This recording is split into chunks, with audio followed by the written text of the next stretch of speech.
संग्राम जगताप यांनी ट्रॅव्हल जिहाद होत असल्याचा आरोप केलाय।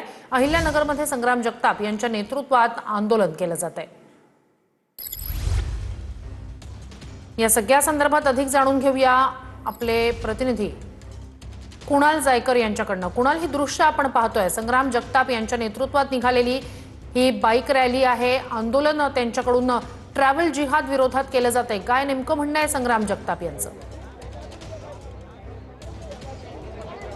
निश्चितच श्रुती, आपण बघितलं की आता लँड जिहाद, लव जिहाद, नंतर आता ट्रॅव्हल जिहाद विरोधात आता संग्राम जगताप जे आहे ते आक्रमक झालेले आहे आणि या संदर्भात एक भव्य रॅली जी आहे ती काढण्यात आली होती आणि आता नगर पुणे महामार्गावरती हा रस्ता रोको आंदोलनाला सुरुवात झालेली आहे। कायनेटिक चौक येथे हा रस्ता रोको जो आहे त्या आंदोलनाला सुरुवात झालेली आहे। मोठ्या प्रमाणामध्ये हिंदू कार्यकर्ते असतील, इतर संघटनेचे कार्यकर्ते असतील, ते आता या ठिकाणी जमायला सुरुवात झालेली आहे।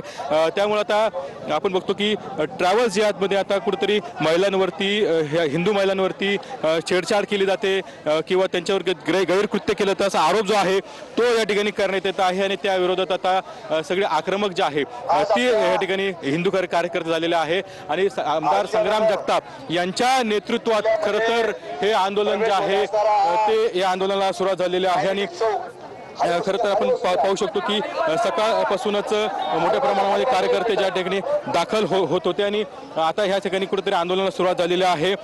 छत्रपती शिवाजी महाराज स्मारकापासून या रॅलीला सुरुवात झाली होती आणि कायनेटिक चौक येथे आता हा या रस्ता रोको नक्कीच तुम्हाला कुणाल थोडंसं थांबवतोय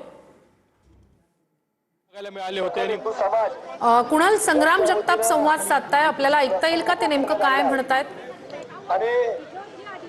रस्ता रोकोचं कारण देखील आपल्या सर्वांना निश्चितच आपण या ठिकाणी ऐकण्याचा प्रयत्न करूया। पूर्वीच्या काळामध्ये आपण काही जे राज्य असे की जिथे शासनाच्या माध्यमातून प्रवासी वाहतूक करता एखाद्या ग्रामीण भागात एखाद्या छोट्या वाडी वस्तीहून खेड्यातून मोठ्या तालुका स्तरावरती येण्याकरता सुविधा नसायची।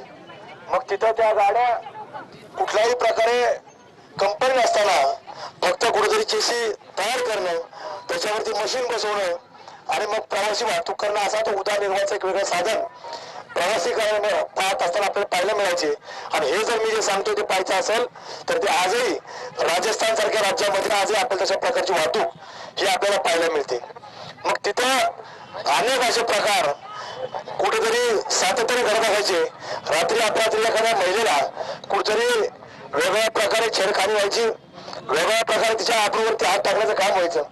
पण हे प्रकार आपण बाहेर राज्यामध्ये ऐकत असताना आज कुठेतरी की आपल्या महाराष्ट्रामध्ये देखील असा एक वेगळा जिहाद आपण पूर्वी फक्त गेल्या काही वर्षांपूर्वी आपण सगळेजण लव जिहाद ऐकायचो, मग लॉर्ड जिहादचा उदय झाला, वोट जिहादचा उदय झाला आणि आता आपण नुकताच नाशिक जिल्ह्यामध्ये आपल्याकडं आपण सर्वांनी मिळून कुठला जिहाद पाहिला असेल तो IT जिहाद आपल्याला पाहायला मिळाला।